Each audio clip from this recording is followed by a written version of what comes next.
Hello everyone. आज हम लोग पढ़ेंगे एक नया टॉपिक जिसका कंसेप्ट है कि ऑल का प्रयोग हम वाक्य में कहाँ कहाँ करते हैं। ठीक है, यानी ऑल एक ऐसा वर्ड है जो बहुत सारे एग्जाम्स में वाक्य में इसका गलत एरर करके या गलत तरीके से यूज करके सेंटेंस में हमें दिया जाता है। वाक्य में ऑल का प्रयोग हम कई तरीके से करते हैं, इसके बहुत सारे एस्पेक्ट्स होते हैं और इसी बात को हम आज सीखने वाले हैं, यानी कंसेप्ट ऑफ ऑल। यही चीज हम लोग आज पढ़ेंगे। ठीक है, देखिए अब हम आपको पहले समझाते हैं कुछ बात कि ऑल का प्रयोग जो हम करते हैं तो हिंदी इसको जब करेंगे ना तो हिंदी से इसको कोई लेना देना नहीं है कि ऑल मीन्स होता है कि जो बात हम कर रहे हैं जिस वस्तु की या जिस किसी नाउन की, तो वह एवरी का मीनिंग देगा। ठीक है, यानी एवरीथिंग या एवरीवन, यानी ऐसे हम समझेंगे कि ऑल मतलब एक तो होगा कि एवरीथिंग या फिर बोल सकते हैं एवरी वन, यानी ऑल मीन्स प्रत्येक ये मीनिंग कन्वे करेगा। ठीक है, अब यहां पे आइए, देखिए बोला गया कि ऑल एक मॉडिफायर के रूप में रहेगा। मॉडिफायर मीन्स कि जिस शब्द के पहले ये यूज होगा, यानी जिस नाउन या प्रोनाउन के पहले इसका हम ऑल का यूज करेंगे तो इस नाउन प्रोनाउन को मॉडिफाई करेगा। मॉडिफाई मीन्स वो बताएगा कि जो व्यक्ति ऑल का, जो वस्तु ऑल का हम बोध करा रहे हैं तो वह क्या है और कितना है, तो ये मॉडिफाई कराएगा कौन? ऑल। अब ये बात सोचिए, ये बात हम पहले से जानते हैं कि नाउन या प्रोनाउन से पहले कोई भी ऐसा वर्ड आए तो उस नाउन या प्रोनाउन को क्वालिफाई करेगा, उसके बारे में बताएगा, उसके बारे में एक्स्ट्रा जानकारी देगा। तो वह आया हुआ शब्द नाउन या प्रोनाउन से पहले वह पार्ट्स ऑफ स्पीच में से एडजेक्टिव होता है। क्या होता है? एडजेक्टिव। तो इस सेंटेंस में एडजेक्टिव को ही एक और ग्रामेटिकल के रूप में हम जानते हैं जिसको बोलते हैं डिटरमिनर। क्या बोलते हैं? डिटरमिनर। तो ये डिटरमिनर को ना हम एडजेक्टिव भी कह सकते हैं, डिटरमिनर को हम एडजेक्टिव भी कह सकते हैं। इसके लिए एक एग्जाम्पल समझिए कि all the people were singing on the stage. तो ये जो द पीपल आपको दिखाई दिया तो ये एक नाउन है, नाउन से पहले ऑल आया तो ये एक मॉडिफायर है और इसी को डिटरमिनर के नाम से हम जानते हैं। ठीक, देखो ऑल मीन्स होता है कि किसी नाउन के पहले यूज करके उस नाउन की मॉडिफाई करना, उस नाउन की संख्या को बताना, लेकिन वो हमको पता नहीं है कि कितना है, लेकिन इतना जानते हैं कि बहुत है। तो ऑल का हम प्रयोग करेंगे। एक तो ये तरीका हो गया कि नाउन से पहले उसका यूज होता है ऑल।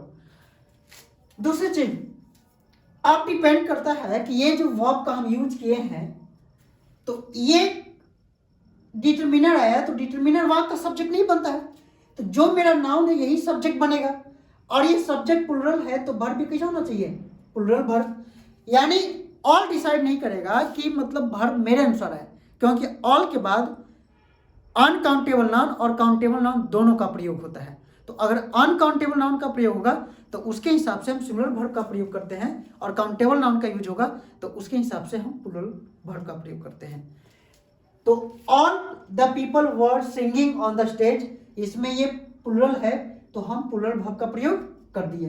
अब इसमें ये all the boys are finishing their work, तो इसमें द बॉयज जो हम देखें ये भी एक नाउन है और इसके पहले ऑल आया तो ऑल डिटरमिनर, इसको एडजेक्टिव भी हम बोल सकते हैं। और डिटरमिनर या एडजेक्टिव किसी वाक्य का सब्जेक्ट नहीं बनता है, इसमें सब्जेक्ट आपको कौन है? ये बॉयज। तो इस बॉयज प्लुरल है तो इसके हिसाब से ये प्लुरल वर्ब का प्रयोग करेंगे। अगर ये अनकाउंटेबल रहता तो सिंगुलर, तो फिर यहाँ पे हम सिंगुलर वर्ब का प्रयोग करते, तो ये प्लुरल वर्ब हो गया। और बॉयज प्लुरल है तो इसलिए इसका पजेसिव भी हम प्लुरल यूज किए हैं। अगर ये सिंगुलर रहता तो फिर ही जहर में से हम किसी एक का यूज करते। ठीक है, अब सेकेंड इसका कंडीशन क्या करता है कि ऑल का प्रयोग डायरेक्ट इसके बाद तुरंत वर्ब का हम यूज कर दें ऑल के बाद।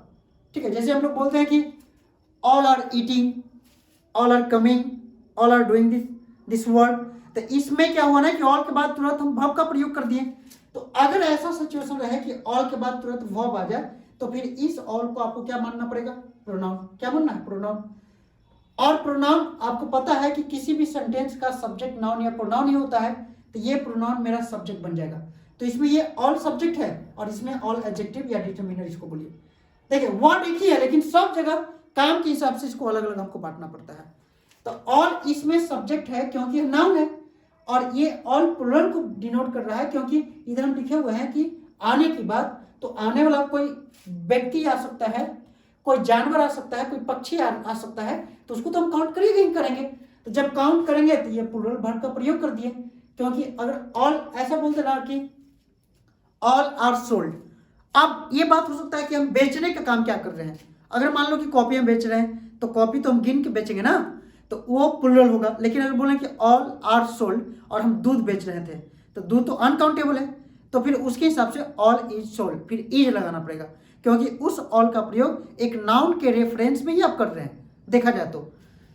ठीक है, तो उस केस में यहाँ पे ये सब्जेक्ट होगा और ये हम आने की बात बोल रहे हैं कि समय पर आ रहे हैं, तो किसी न किसी लिविंग थिंग के लिए ही बात जिक्र कर रहे हैं, तो इसमें ये ऑल प्लूरल सब्जेक्ट मानेंगे और इसके साथ प्लूरल वर्ब का हम प्रयोग कर दिए। अब इसमें आगे क्या कहता है कि ऑल का प्रयोग 3 या मोर देन 3 के लिए किया जाता है। देखिए याद रखिएगा इस बात, जैसे 1 के लिए या एक व्यक्ति के लिए हम ऑल नहीं कर सकते हैं क्योंकि एक है, तो उसको तो हम बता ही देंगे कि ना कि एक है, तो फिर ऑल हम क्यों करें। दूसरी चीज, अगर 2 व्यक्ति है तो 2 व्यक्ति के लिए ग्रामेरियन ने एक वर्ड का यूज किया जिसको बोलते हैं बोथ, तो बोथ मतलब 2, और 2 से अधिक अगर रह जाए यानी 3, तो 3 के लिए कोई ऐसा वर्ड नहीं बना है कि जो 3 को डिनोट करे, या डायरेक्ट आपको 3 बोलना पड़ेगा। तो उस जगह पे हम ऑल का भी प्रयोग कर सकते हैं जो 3 को डिनोट करता है या 3 से अधिक रहे। जैसे यहाँ पे देखिए, ऑल का प्रयोग हम 3 या 3 से अधिक पर्सन के लिए, किसी भी थिंग के लिए हम यूज करते हैं। लेकिन 2 का जब यूज होगा ना तो इसके लिए एक वर्ड बना है बोथ, और ये दोनों से प्रश्न कंपटीशन के एग्जाम में पूछता है। जैसे देखिए, we will take all 3 shirts. अब ऑल के बाद हम क्या लिखे 3, और फिर क्या लिखे शर्ट। तो देखो शर्ट यहाँ पे नाउन हुआ, अब 3 यहाँ पे एडजेक्टिव होगा, क्योंकि इस नाउन की एक खासियत बताएगी, काउंट करना है ना, तो ये इसके बारे में कुछ एक्स्ट्रा जानकारी दे रहा है। और इसके पहले भी ऑल आया तो इसको डिटरमिनर बोलो या एडजेक्टिव बोलिए, वही बात है।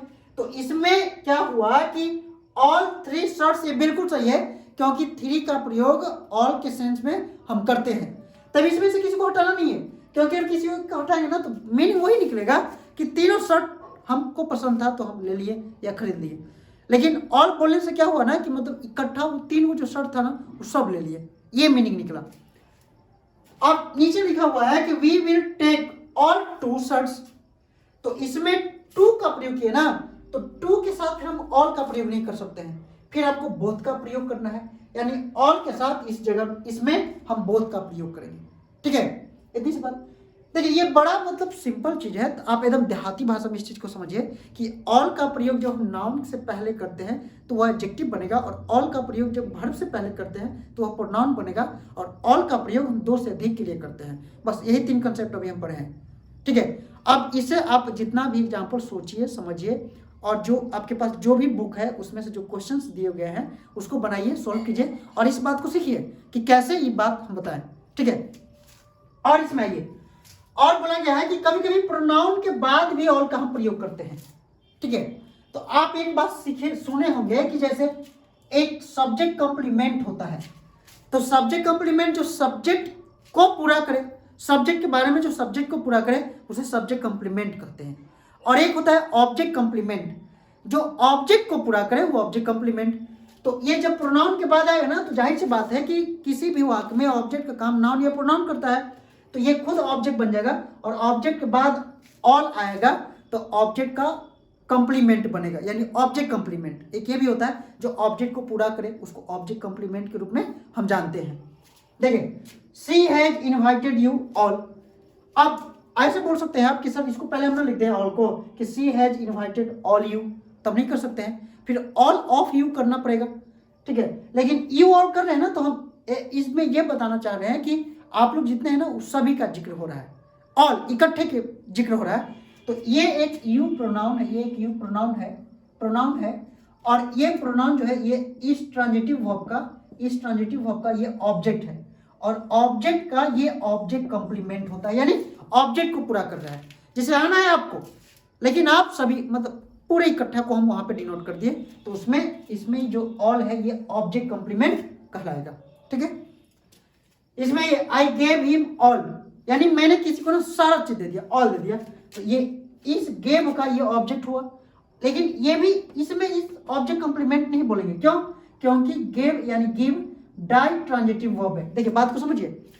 अब ये बात हम पढ़ के गए कि प्रोनाउन के बाद ऑल आएगा तो ऑब्जेक्ट कंप्लीमेंट के अर्थ में होता है, लेकिन एग्जामिनर ने ये प्रश्न दे दिया और इसमें भी स्टूडेंट क्या किया ना कि इसको ऑब्जेक्ट कंप्लीमेंट के रूप में देख लिया, तो ये ऑब्जेक्ट कंप्लीमेंट नहीं है, ये ऑल एक खुद डाई ट्रांजिटिव का एक सेकेंड ऑब्जेक्ट होता है।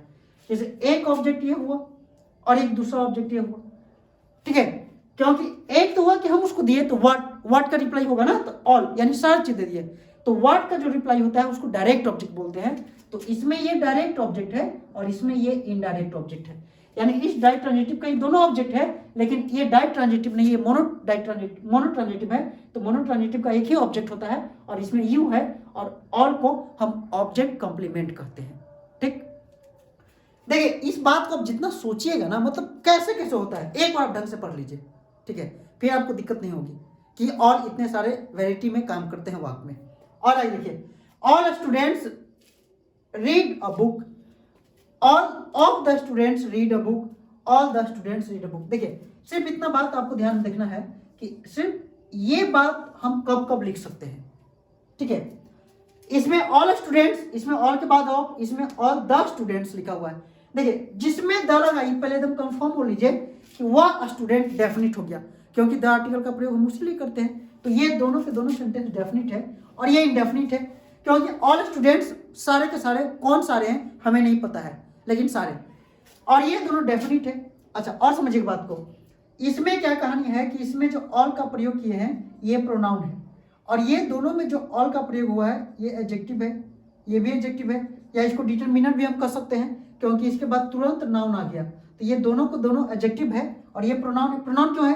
क्योंकि किसी प्रेपोजिशन से जुड़ने का काम कोई नाउन या प्रोनाउन ही करता है, तो ये और इस ऑफ से जुड़ रहा है और ये एक नाउन है और इससे ये जुड़ रहा है, तो नाउन या प्रोनाउन जब जुड़ने का काम करता है तो उसमें ऑफ का प्रयोग करते हैं, और इसमें ये एडजेक्टिव है क्योंकि नाउन से पहले इसका यूज हम किए हैं, और ये वर्ब तो सब में प्लुरल ही रहेगा क्योंकि हम प्लुरल का ही यूज कर रहे हैं। इसमें ये खुद सब्जेक्ट बन जाएगा और ये दोनों में ये सब्जेक्ट बनेगा स्टूडेंट, और इसमें भी स्टूडेंट, क्योंकि एडजेक्टिव तो वाक्य का सब्जेक्ट नहीं बनता है, ठीक है। तो इतना सारा ऑल के एक यूजेज होते हैं वाक्य में जो मुख्य रूप से, जैसे इसके अलावे भी है, तो फिलहाल इतना पढ़िए बढ़िया से, ठीक है। फिर मिलते हैं अगले वीडियो में एक नए कंसेप्ट के साथ, तब तक धन्यवाद सभी को, और इसको ज़्यादा से ज़्यादा शेयर कीजिए और लाइक कीजिए यदि आपको पसंद हो तो, कि इस तरह से अगर समझाने पे हम इंग्लिश सीख सकते हैं तो इसको ज़्यादा से ज़्यादा शेयर कीजिए, ठीक है। Thank you.